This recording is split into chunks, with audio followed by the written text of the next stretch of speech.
Ikusiko dugu nola jaso ikasleen datuak Moodle txokoetan alta emateko.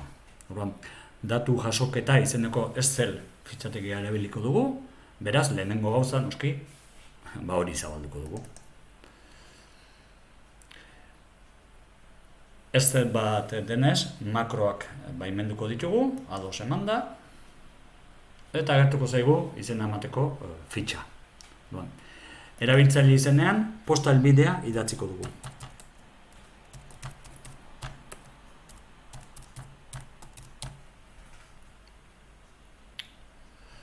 Nunbaitek klikatzen badugu, fitxategian beste edozein lekutan, ikusiko dugu nola pasahitza ere automatikoki sortu zaigun, eta baita ere posta helbidea.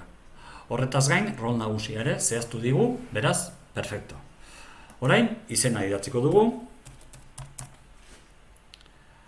abizena, aski da bakarrarekin, N-a zenbakia ez dugu beteko, eta ikastaroari dagokion lekuan jarriko dugu gure ikasguko kodea.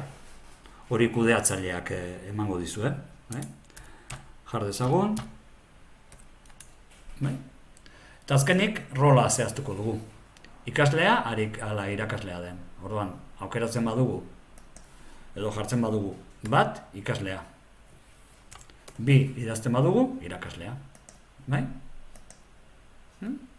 Bat?